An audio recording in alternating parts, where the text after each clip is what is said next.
नमस्कार बहनों और भाइयों, प्यारे बच्चों और मित्रों, ज्ञान सागर में आपका स्वागत है। हमारी ये जो ज्ञान सागर की यात्रा चली हुई है, स्थानीय सरकार, हमारा जो विषय है वो है आधारभूत लोकतंत्र भाग 2, ग्रामीण क्षेत्रों में स्थानीय सरकार। स्थानीय सरकार के उत्थान और प्रचार प्रसार हेतु तथा कल्याणकारी उसे बनाने के लिए राज्य व केंद्र सरकार के क्या दायित्व हैं। ये बड़ा ही इंपॉर्टेंट प्रश्न है, बड़े लेवल से लेकर छोटे लेवल तक ये है। और एक वैसे भी कि सरकार का क्या दायित्व है कि कैसे ग्राम पंचायतों को कल्याणकारी बनाएं। ये ही नहीं हो कि सफेद हाथी बन के वो बैठ जाएं, उनको कल्याणकारी बनाना भी जरूरी है। तो इसके लिए सरकार समय समय पे योजनाएं लेके आती है और हम उस पर चर्चा करेंगे सिलसिलेवार कि भाई कौन कौन सी योजनाएं हैं, और अपने भी हम जो है और समाज के अन्य लोगों के द्वारा भी दिए गए कोई भी सुझाव है भाई कैसे इसको और कल्याणकारी बनाया जाए, जनहितैषी कैसे बनाया जाए और कैसे लोकतंत्र की यह पाठशाला बनाई जाए। क्योंकि यह प्राथमिक पाठशाला है, यहीं से ही सीख के आगे लोकतंत्र के प्रति लोगों का रुझान होता है और उसमें राजनीति के नेतृत्व के गुण निखरते हैं और वे बड़े लेवल पे पहुंच जाते हैं। तो हम इस पे चर्चा करते हैं और आप देखिएगा, वीडियो को लाइक करें, चैनल को सब्सक्राइब करें और इसको शेयर करें, क्योंकि हमारा जो चैनल है वो सभी विषयों पे चर्चा करता है और ज्ञान को आगे बढ़ाता है ताकि लोग शिक्षित हों, जागरूक हों और भारत एक आदर्श जो है शिक्षित और विश्व गुरु बने। तो सबसे पहले मैंने बताया था कि जो सरकारों के क्या काम होते हैं, स्थानीय सरकार के क्या काम होते हैं। सरकारी स्थान के काम होते हैं कि भाई जो गांव के स्थानीय मामले होते हैं, जो उनकी जरूरत होती है, उसके लिए किसी के सामने हाथ ना फैलाएं और अपने आप ही उनको जो है अपनी योजना बनाएं, क्योंकि उनको पता होती है कि काम कैसे होगा, कहां इसमें रोड़ा अटका हुआ है, उसको वो अपने स्तर से कानून के दायरे में रह के लोकतांत्रिक तरीके से उसे सुलझाएं। ये काम, यही उद्देश्य था कि भाई वो जो है समय बर्बाद ना हो उस गांव में, किसी गांव में होने के लिए। तो इसलिए जो है सबसे पहला तो है कि भाई कोई भी पंच या जनप्रतिनिधि बने वो आदर्श होना चाहिए। आदर्श का मतलब ये नहीं कि उसके अलग तरीके से कोई उसका चेहरा होगा, नहीं, उसके काम करने का ढंग है, लीक से हटके कैसे काम करते हैं। तो ऐसे समय समय पे उदाहरण भी मिल रहे हैं। तो सबसे पहला उदाहरण जो है 2017 में सामने आया कि महाराष्ट्र में एक घटना मिली जिसमें सोलापुर में तरंगफल गांव में एक किन्नर दयानेश्वर कामले गांव की प्रधान सरपंच बनी, और ऐसे ही नहीं बन गई, 6 उम्मीदवारों को हरा के सरपंच बनी।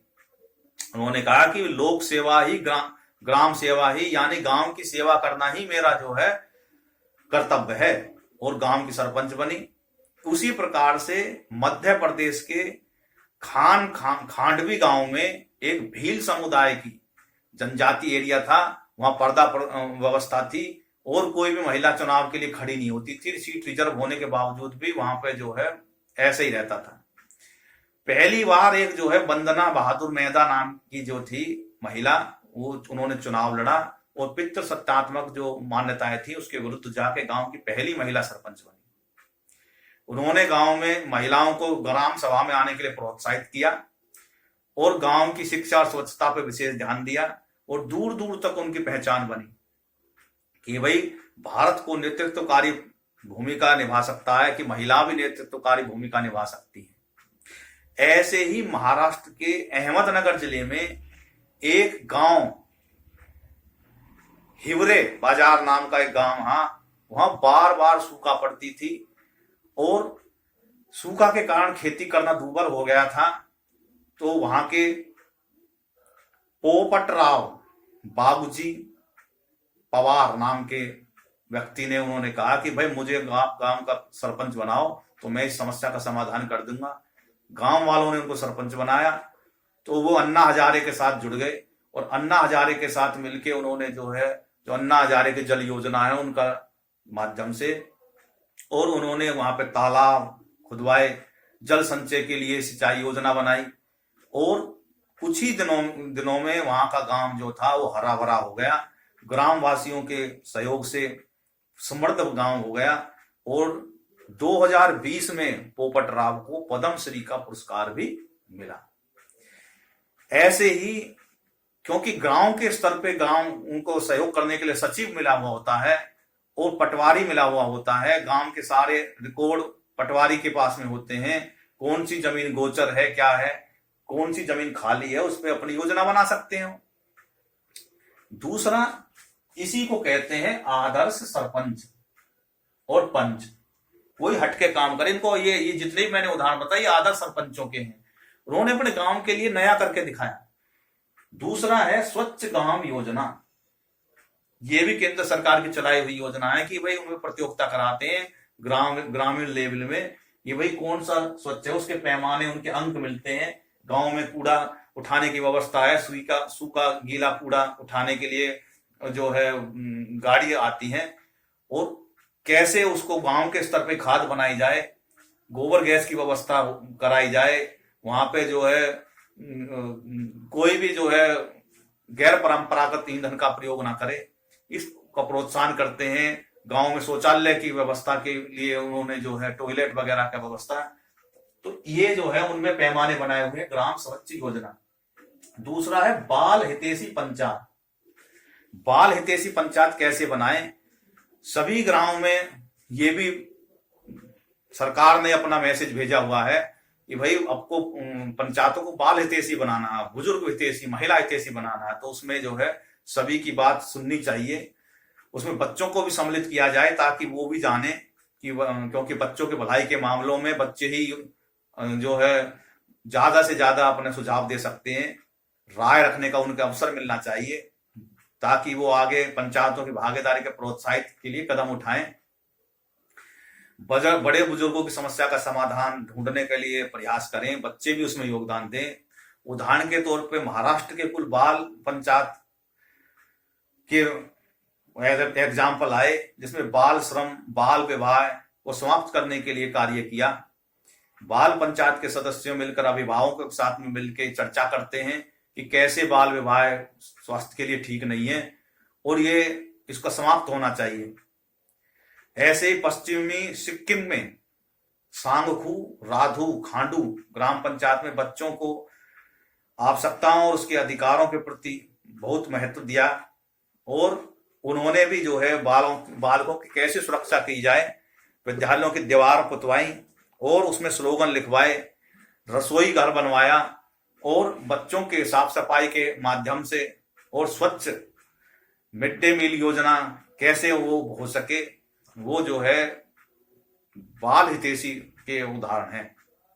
ऐसे ही कुछ दशक पूर्व राजस्थान में बंकर राय जो थे, उन्होंने जो ये शुरू की, उनका बेयरफुट कॉलेज की एक शाखा में बाल संसद का चलन चलाया कि वहां 11 से 14 साल के बच्चे, 14-15 साल के बच्चों का एक जो वर्ग तैयार किया, और वे जो है वहां पे ऐसे ही उनकी संसद लगाई गई, संसद के चुनाव हुए, और उन्होंने अपने अपने पद ग्रहण लिया, शपथ ली, और ऐसे ही चर्चा करी, उन्होंने अपने योजना बना के दी, और उस पर बहस हुई, वोटिंग हुई, बाकायदा जैसे संसद में विपक्ष का नेता होता है इस तरीके से उन्होंने एक कार्यशाला का किया, फिर वो हर साल चलने लगा ऐसे ही।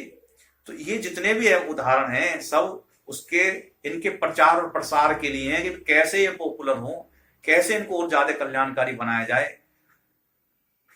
इसलिए सरकार का ये दायित्व है कि वो कैसे इसको और कल्याणकारी बनाए। इनाम योजना होती है कि भाई कौन सा सरपंच जो है ग्राम पंचायत है अच्छा काम कर रही है तो उसके अंक बनाए जाते हैं, और उन्होंने अपने गांव में क्या कुछ नया करके दिखाया उसके लिए इनाम योजना चला रखी है। विद्यालयों में चुनाव के लिए जो है नियम बनाए हुए हैं कि भाई गांव के जो पाठशाला होती है उसमें भी बच्चों को बताया जाए कि भाई चुनाव कैसे होते हैं, उनको भी एक पद दे दो, ताकि वो गांव स्कूल के प्रबंधन में बच्चों का क्या भूमिका हो उस पर वो अपने विचार रखें, उसमें अच्छी तरीके से शिक्षा व्यवस्था भी और उनका भी बालकों का कैसे उत्थान हो उसके विषय में उनके अपने अपने विचार जानने को मिले। तो ये भी बहुत अच्छा काम है। इस प्रकार इन इन बातों के जरिए से उस ग्राम पंचायत को और भी बढ़िया तरीके से बनाया जा सकता है। अन्य योजना भी, एक और योजना थी कि भाई जो कोई भी ग्राम पंचायत जो है वो निर्विरोध चुन के आएगी। अगर सरपंच चुन के आएगा तो उनका इनाम अलग है, अगर पूरी ग्राम पंचायत ही निर्विरोध चुन के आएगी तो उसे इनाम योजना है और उसको तुरंत ही इनाम की राशि आवंटित कर दी जाती है ताकि वो अपनी योजना पे उस पर खर्च कर सके। तो ऐसी सरकार का दायित्व बनता है कि वो समय समय पे और भी योजना लेके आए और उसका प्रचार प्रसार हो, ताकि अच्छे और शिक्षित वर्ग से जो बच्चे हैं या युवा हैं वो इसमें ज्यादा से ज्यादा भाग ले सकें।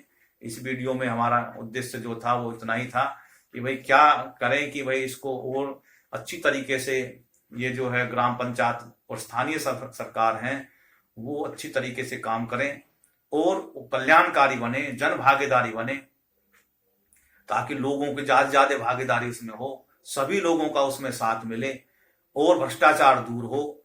उसके लिए जैसे मंत्रालय बनते हैं ऐसे ही मंत्रालय बनाने की भी स्कीम है कि वो उनमें गांव में से ही जो पंच हैं उनमें से उनको मंत्री बना दिया जाए कि भाई तुम, आपका ये योगदान है, आप हमारे साथ में सहयोग करें। और देखो बगैर जन भागीदारी की कुछ नहीं होता। आरोप लगाना बड़ी बात है और उसको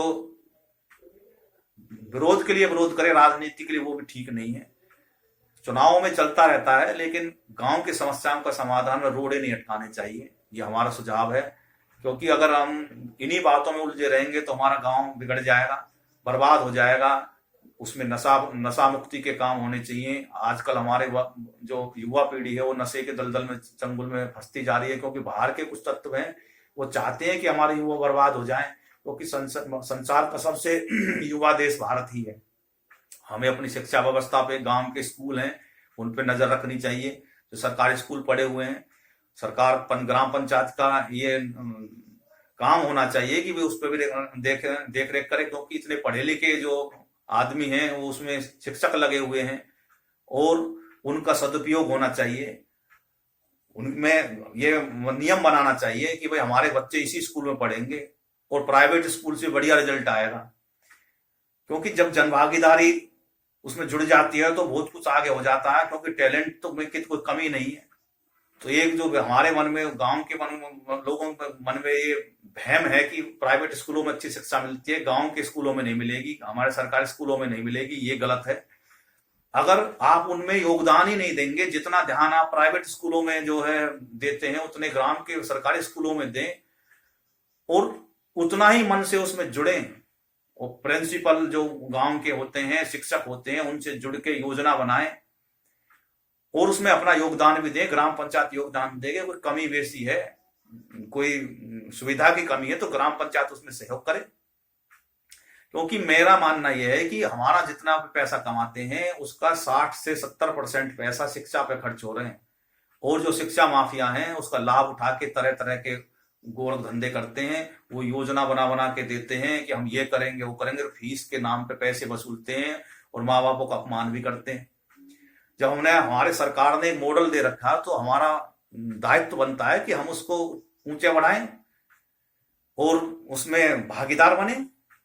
तो उसको गोद लें, स्कूल को अच्छा चला के दिखाएं, सरकार को प्रस्ताव दें कि हमारी ग्राम पंचायत के दायरे में करें इस स्कूल को, हम उसको और बढ़िया करके दिखाएंगे, उसके संचालन में उसका मैनेजर बने। तो इस प्रकार से जो है आगे भी इसको और बढ़िया कराया जा सकता है। इस वीडियो में इतना ही। जय हिंद, जय भारत, बोलो भारत माता की जय।